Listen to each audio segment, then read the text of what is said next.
Hi there, my name is Holden Ford, and I'm in Happiness is 4-H Club. This is my 6th year in 4-H and my 6th presentation. Have you ever ridden in a pumpkin? Well, my presentation is called The Pumpkin, and let me introduce you to my truck, named The Pumpkin in the 1970s, because of its paint job. Now, I will show you around this truck, and I will begin with the years and the body styles. In 1953, the early 50s and the late 40s trucks looked basically the same. The kind of trucks you'd see sitting out in a field somewhere, rounded fenders, and then the mid 50s came along and Chevy changed everything. They had this fender going all the way down the side of the truck, making it look very sleek, and they started. This is, of course, step side pickup, but they had it running the whole way, and they were using V8s and that kind of thing, overhead valve V8s, and I will start off by the front here. So this truck has this kind of grille. The 1955 was when this body style came out. Changed everything. The GMC was pretty much the same. It would have the 55 GMC would have a little emblem in the hood here that says GMC on it, and the grille would be a little different. The 1955 grille was a little different. It was a style that I liked more. It had a little oval here that followed this outside shape, and then these pillars holding the oval up. Let's talk about the good qualities of this truck and the bad qualities. Now, like a lot of 1940s and 50s vehicles, the rocker panels rusted out like crazy, especially now that this truck is 60 whatever years old. This is all Bondo, of course, in this truck because I can't afford and I also don't have the patience to replace a fender, because there's a space in there that is not undercoated, so it would all rust out. Another bad quality, one thing that took these trucks off the road a lot, was the lack of weight in the rear. This is a very lightweight shell. When I was replacing the bed, it's held on with these 8 carriage bolts in the bed. When I was replacing the bed, this whole thing I could easily lift it. This whole rear part of the body, I could easily lift it off. The rear of this truck doesn't weigh very much, so going around a turn, especially with the original bias ply tires, you could easily lose your rear traction and spin it. So of course I went and got radial tires for a little extra traction, and it's a little safer, especially they won't blow out in the heat of summer.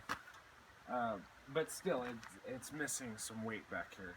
So one thing that I've heard from other people who own trucks like this, there is a space for a spare tire under there, and that would weigh down the back of the truck just a little bit, not very much, but it would change things a little bit, and just hold it all together.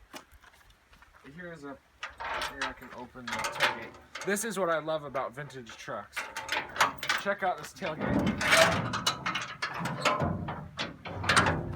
That is simplicity at its finest, right here. There's no latch. This cannot wear out, except a little bit of rust that could happen on the chains. This is all pine. I believe it originally came with pine. I replaced it a few months ago. These slats are basically, I've seen this style of slat in Model Ts, even old Model T trucks. So it's a design that they kept for a long time. They continue using it probably into the 70s. I don't know that for sure. This truck has a bumper mounted hitch, just a regular, and you can step on this, which I like more than chrome, because you don't want to step on your chrome.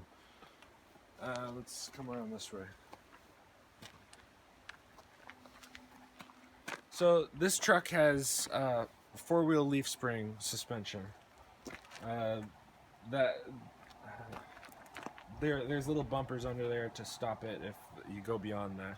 If you have it overloaded or are going over a big bump or something. It's the suspension, as a friend called it, the suspension is pretty much slapped onto the frame rails, so it doesn't handle well around turns like a new car would. It handles well for its age, for this age of car, but the weight of the body will tilt. Let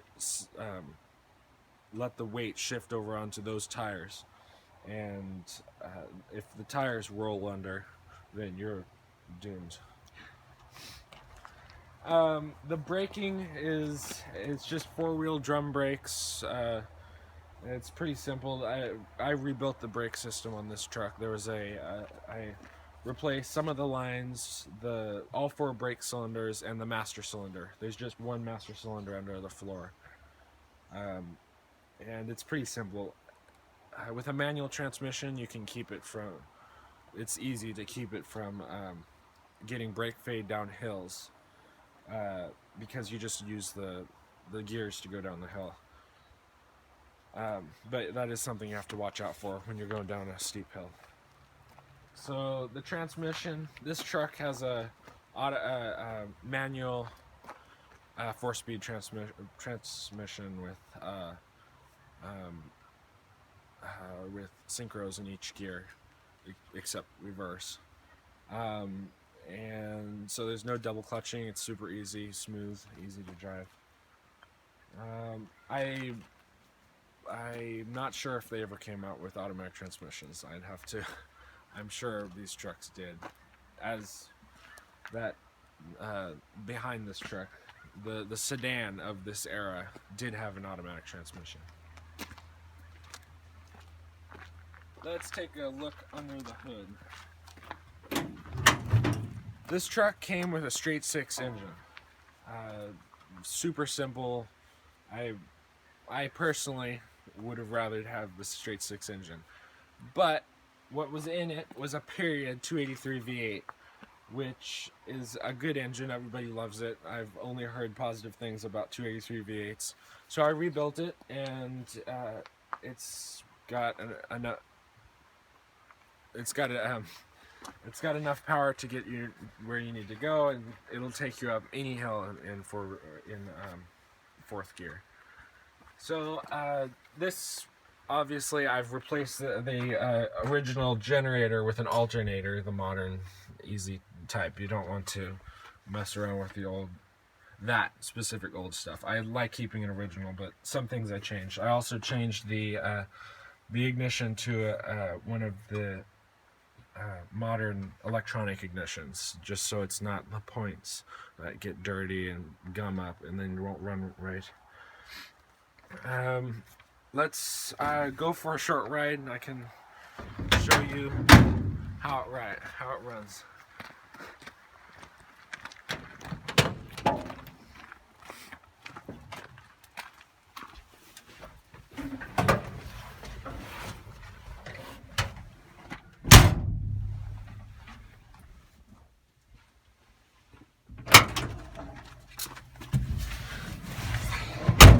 Now this might be kind of loud. My apologies for that. Now with this truck, it's super easy. I have a manual choke in here, just this knob, super simple, and I just had it running, so it should be somewhat warm. Now it's a H pattern transmission, reverse, first, second, third, fourth. So I'll put it in first. This is the headlights, and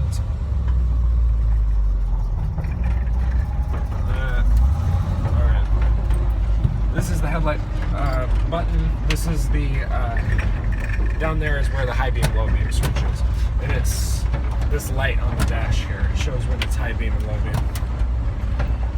Now the windshield wipers is this knob. You just turn it. My windshield wipers are vacuum off of the engine. That's how they run. It's pretty neat. I like it. because my dad also likes it because when you go up a hill, the windshield wipers slow down a lot. When you go down a hill, they speed up. It's just kind of, it gives a character. This specific truck originally came with electric windshield wipers. Now we've got a little obstacle. Okay, there we go. I retrofitted this switch for the heater because the heater would have this right here. This would be the heater switch, and it would have high and low, and that would often fail on these old switches, and it would just not work ever. And of course, living in Washington State, I don't want to freeze to death. We've got vents right here. There was another one next to it. This is a passenger side vent, which is over there by the kick panel. This vent I just opened by hand because these little cables get worn out. Now, this is bumpy. So, unlike the early 50s Chevy pickups, this windshield wraps all the way around here. Makes this sharp turn, which is kind of a cool late 1950s look.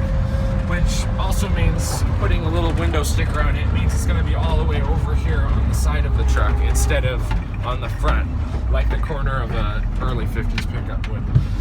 While we're talking about windows, this is a small, this is one of the small window pickups.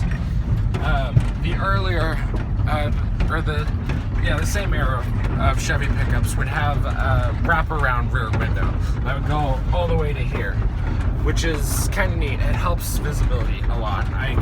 This truck, I kind of wish had that because there's a large blind spot right there. This truck, I'm not proud of this right here on this is a Holden fix right here. This is a vice grip on the window crate. But while we're talking about windows, it's just a regular standard window assembly. They're super simple. The windows are flat, so they don't have any curve, arch kind of design. We also have wind wings. We live on a 2-mile dirt road, so it's a little bumpy. My apologies. Regular wind wings. I rebuilt the wind wings and the windows so they seal better. And they don't whistle in the wind and all that. It's very annoying. Now,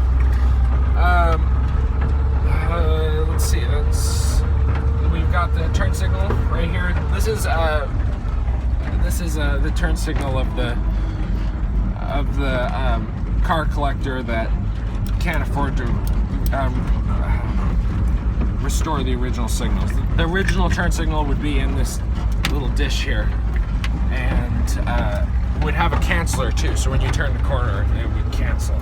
This one, you just got to remember to turn it off because I have driven down the highway before, the turn signal just going like this forever and ever and ever, forgetting that I have my turn signal on. So hazards this is just a standard doohickey right here. The hazards, you just pull this out. And yeah, we have a dome light back there, and of course that switch also goes out all the time, so I fashioned this new switch in, which recently stopped working as well. So that's how it is to have an old car. They have a lot of little quirks, but you just have to give it patience. Now that pretty much concludes my presentation. I thank you for watching. I appreciate during this coronavirus pandemic that you took the time out of your day to watch my video. Are there any questions? So I was wondering, did you decorate or redo the inside of this truck yourself? Did you redo this truck yourself? The question was, did I redo this truck myself? And I did, yes. So I painted this as a 12-year-old with a gallon or 2 gallons of Rust-Oleum paint and a paintbrush. But the interior I take a little more pride in because I have to see that right up close every day. So this it has a lot of dust on it because we live on a dirt road, but I just dusted this off literally a week ago. Anyway, this I painted with a professional paints. I masked all this off.